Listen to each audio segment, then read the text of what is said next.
Now, before to go further into detail about the biological oceanography, it is important to understand our marine environment. For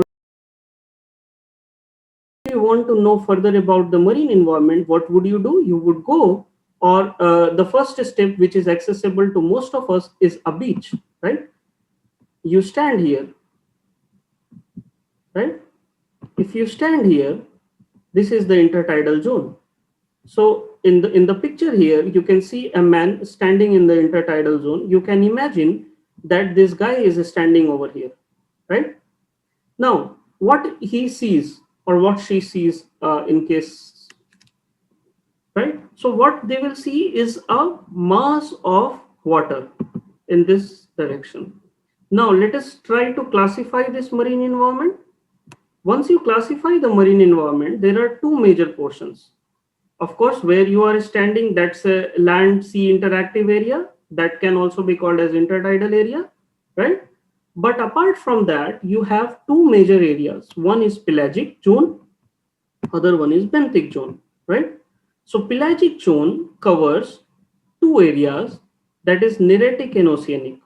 Okay, it will keep on, I will keep on repeating these words, so don't worry if in the first time you're not getting it. uh, So as I said that the pelagic zone and the benthic zone, there are two major zones.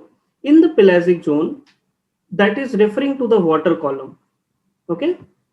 And in the benthic zone, it refers to the bottom. Now for any sea, you can have two parts. One is benthic, it means the ocean floor, whether it is at the shallow area or whether it is at the deeper area or whether it is at the deepest area, right? That is a benthic area or benthic zone, and it is referred to the bottom of the ocean floor. Now the second is the pelagic zone, and it is a water column. So whatever you are seeing the water, the blue color, that all comes under pelagic zone, right? And in the pelagic zone, you can have the swimming or the floating organisms. It means all those fishes or all those planktons or whales, sharks, whatsoever. If they are there in the pelagic zone, though I mean in the water column, then those are the pelagic organisms. Whereas all those corals or all those seaweeds or seagrasses or a variety of invertebrate organisms which are present in the benthic zone or on the sea floor are called as benthos, and that or that zone is called as benthic zone, right? So I hope that it is clear now that if you stand in an intertidal zone and if you look straight, you can have two things: one which goes below the floor, I mean below in the form of floor, that is a benthic zone, and straight where the water column is, it's a pelagic zone, right? Let us go a little deep into it. Now, again, as I said that the pelagic zone are divided into Neritic zone and Oceanic zone, right? So, Neritic zone is a zone which is present in a shallow area,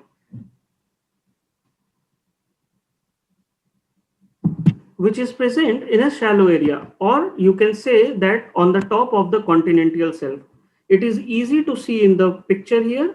This area, the water column of this particular area above the continental shelf is called as Neritic zone. Okay, this Neritic zone is a shallow water, and how much depth it is? It is 200-meter depth, right? And we know that 200 meter, if it is like if there is a continental shelf less than 200-meter, there is enough sunlight, right? So we can also say that it's a quite productive zone because you have uh, anyway, that we will come later. What now you understand is that the first zone in the water column near to the surface on the top of continental shelf is called as Neritic zone. Now, once you cross the continental shelf and goes further in the open sea, that's a oceanic zone, right? We also have to understand that more than 70% of the oceanic water is, marine water is comes under the oceanic zone. Okay, so anything after continental shelf, okay, the water column is called as oceanic zone. Fine. I hope that's clear. Now, let us go further classifying it.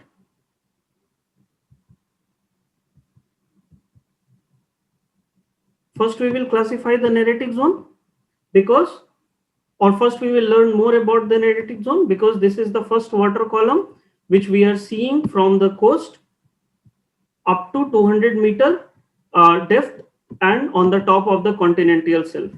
Let us go and see what this neritic zone is. So neritic zone, as I already said or mentioned, again you can see in the picture here that water column on the top of the continental shelf up to 200-meter is a neritic zone. It's a shallow water along the coast. Fine, that is again like a repetition, and that covers only 8% of the ocean area. So what when you say that let us suppose that 100% of the ocean area includes all the pelagic and the neritic zone, or the oceanic and the neritic zone, then only 8% of the ocean area comes under the neritic zone. It's a very shallow water along the coast. The depth does not go beyond 200 meters, so it is between 0 to 200 meter. However, it is characterized with a very high biodiversity. Whenever you are thinking of the marine life forms, whenever you see corals or you see seaweed, seagrasses, or plenty of fishes or marine organisms, most of them are in the neritic zone. And it is also characterized by the near area from the shore where the interaction of land and sea is happening, right? There are also factors like river runoffs, wave actions, upwelling in the neritic zone, right? Let us go further and understand what oceanic zone is. Now, I have cut here it was here the neritic zone. I just cut in the graph so that you can, I mean in the image, so that you can focus only on the oceanic zone.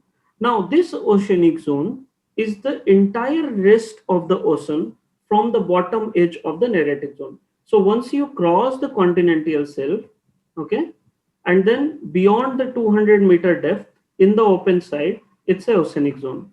This oceanic zone are you can also call it as offshore, and there are not much direct influence of the land in the oceanic zone. Okay, this oceanic zone can be further divided into two parts based on whether the light is penetrating there or not. If the light is penetrating close to 200 meters, that area is called as photic zone. Okay, the name itself explains why it is called as photic, because the sunlight is penetrating. Now, above 200 meter, below 200 meter, you have a region where somewhat light is going, that you can also call as a twilight zone, and then there is a aphotic area. It means that there are no sunlight penetration below that. Okay.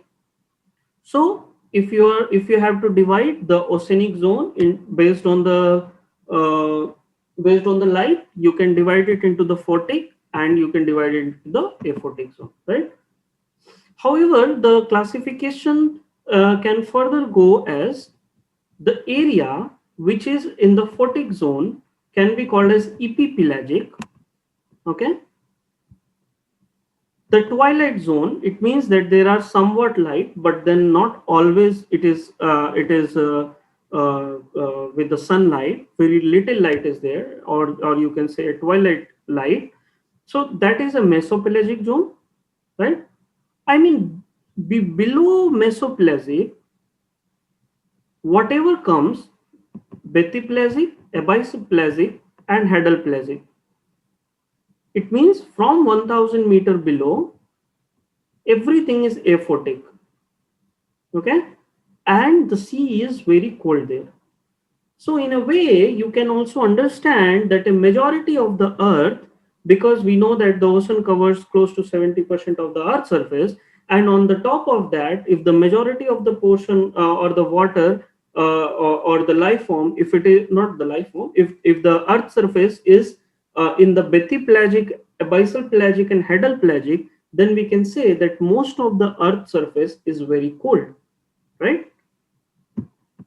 Because you do not have any sunlight, and it's a very aphotic. It's a aphotic zone, right? I hope that's clear now. So let us go back and then revise again.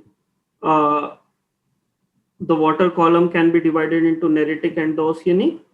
Further, Neritic is that area where there is, on the top of the continental shelf, you can see a satellite image of Earth, and you can see that this area where the continental shelf is, that is called as Neritic zone in this particular Indian subcontinent, and it supports huge biodiversity. The depth is between 0 to 200. It covers 8% of the ocean area, and it is having the interaction with the land.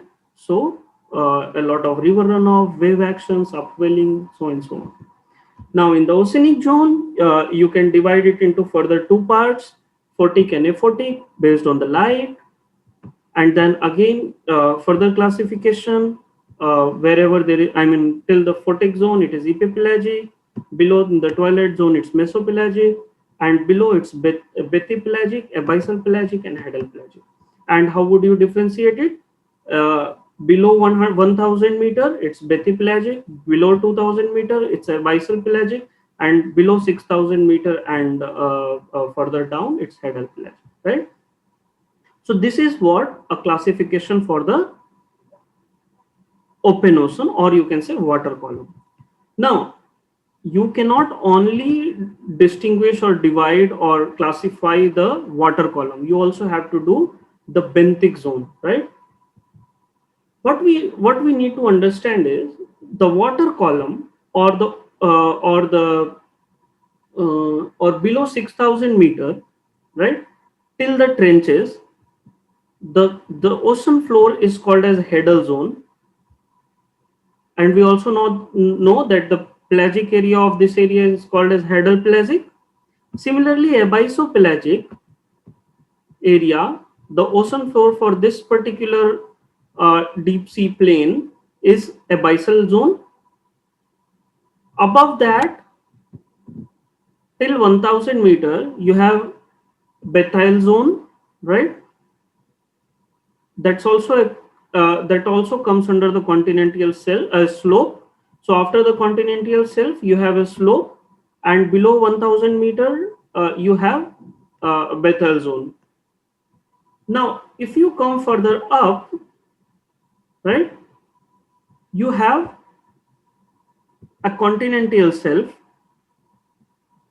Okay, this continental shelf benthic area, it is called as sublittoral zone, and it is this region where you have most of the life forms or diversity.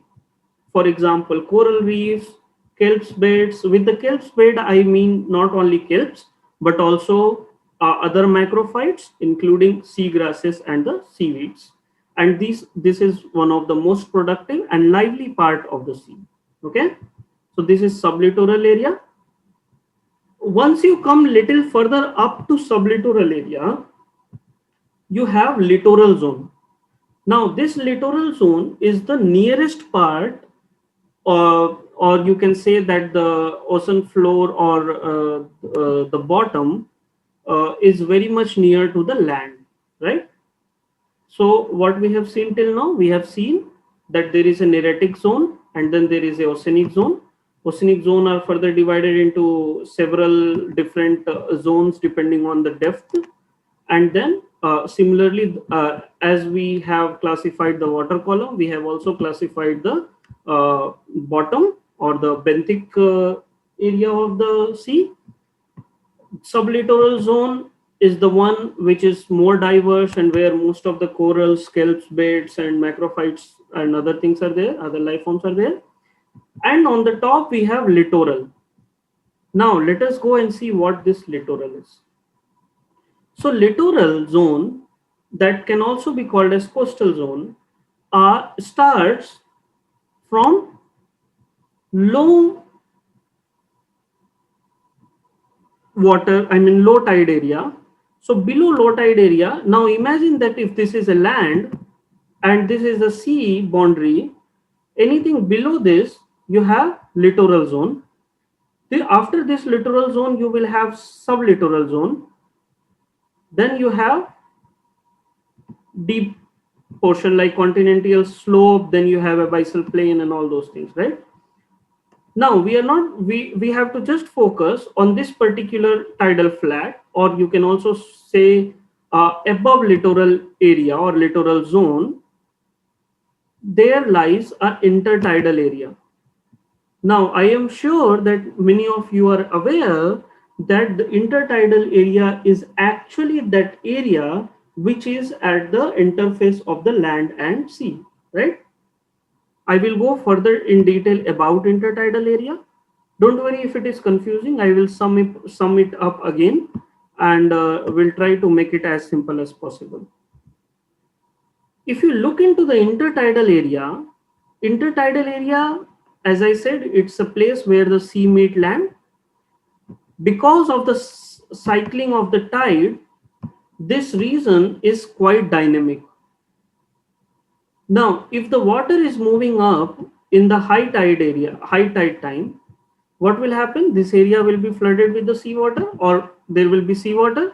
So seawater is having salinity. The temperature will be slightly less. Then there will be different pH, and then the light will be little less. I mean, in comparison to if there is no water, right? However, in the low tide time, what will happen? The water will recede down, and the organisms have to face desiccation condition. It means that it is directly exposed to the air, right? Since there is no water or very less water, the salinity will also be varying, the light will vary, and of course the air temperature will be slightly higher than the water temperature. So it makes a very dynamic environment, okay? And it is the capability of the organism to tolerate these dynamic environment decides that who will live in the intertidal area, and uh, those who can't, right? So we'll see further into the intertidal area. Let us come back to the first slide where I said that a person is standing in the coast in here, okay? Now we know that not all coasts are sandy area, right? So there could be three different types of intertidal area. One, if it is sandy, other if it is muddy, and then other if it is rocky. If you can closely see in my screen, you will see a line right here where the tide comes, or where the water comes in the high tide, and assume this is a low tide. So this particular area in the sandy shore is the intertidal area. Similarly, you can see in this second image that the water is not there in the muddy area, and it is exposed to the air. This total area is a intertidal area. Now in the third image, you can see that a kind of rock pool has formed. The sea is slightly far, and then these rocks are exposed, or the water, it's not coming at present in this photo to these rocks. So these rocks are slightly exposed to the air, and this forms the intertidal area, right? Now, irrespective of whatever zone or whatever coast or the shore it is, whether it's a sandy, whether it's a muddy, or whether it's a rocky, it is further divided into three prominent categories. Okay, if you can see my screen, you have sublittoral zone, or you can also call as the upper part of the subtidal area, subtidal zone. You go up from this particular area, and you will see that there is a slight region, or there is a region where low tide zone is called, right? So low tide zone is more or less often submerged with the water. Then you have highest low tide, and then you have lowest high tide, and then you have highest high tide. It means, as we know in the tidal variations, What we have studied? We have studied depending on the gravitational pull of the sun and the moon, there will be increase or decrease in the tidal variations, right? It will not be constant throughout the day, throughout the year, throughout the temporal scale, right? There will be time when the tide will be high or where the tide will be more, and there will be time when there will be low, that is called as lowest low tide and highest high tide.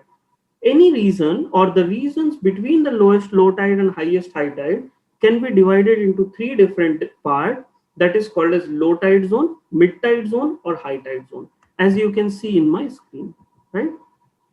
Now, all the three condition, all the three zone are, do have different abiotic and the biotic factors playing a role in it. For example, if it is a lowest low tide area or the low tide zone, that will be not always exposed to the air, right? Mid tide zone, there will be waves or the tides keep on coming and keep on going. Whereas high tide zone will be mostly submerged only when there is a high tide, highest high tide, and other time it will be exposed to the air, right? So this is one particular example which suggests that within the intertidal zone, you have distinguished, different three reasons, and that defines who will live in which particular zone. This is the example of the sandy area. I have not included for the intertidal muddy. We will see in after some slides.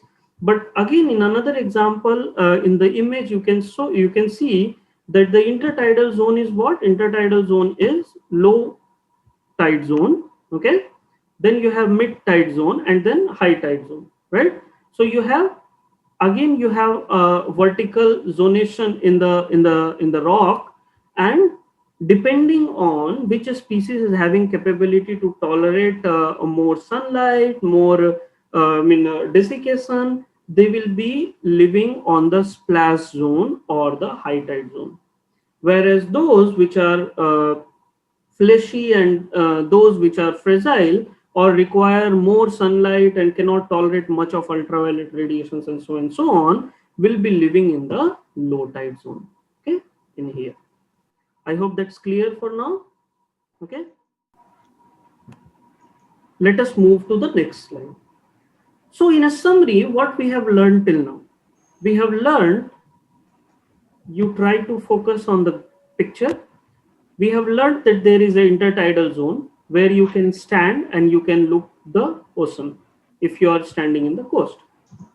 After that, there is a Neritic zone and the pelagic zone or the ocean zone if you talk about the water column. Now, below the Neritic zone, you have the continental shelf, and that can also be called as sublittoral zone. Okay, and of course, you have intertidal zone, and then there is a small littoral zone and sublittoral zone, right? Below sublittoral zone, you have a continental slope,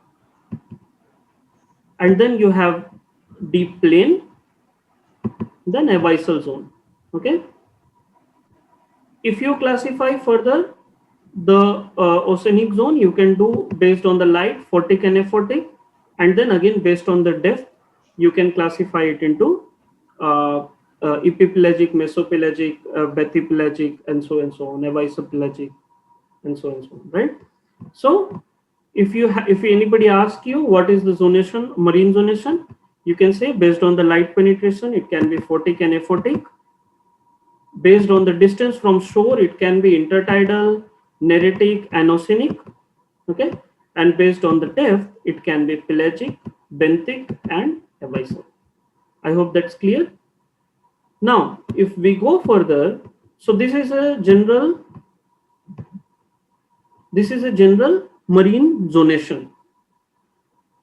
We have seen that each zone, or we will see again that each zone have different abiotic and the biotic factor, and which shapes the biodiversity. Some of the organisms are exclusively present in one particular zone, whereas others can cross or can tolerate in more than one zones. Okay, we will slowly start seeing the examples. Okay? in this summary picture, or in this kind of initial summary, I would say, because we are going into more deep into it, we can see that the life forms have originated in the ocean. We all know it supports huge biodiversity, that also we know. And also we can see that all the water column across from the top to bottom, all the bottom floor, from the intertidal region to the continental shelf, through the continental slope into the deep plains, and in the heddle or the bisal and the heddle zone also, the life form has occupied almost all the water column and almost all the seabeds.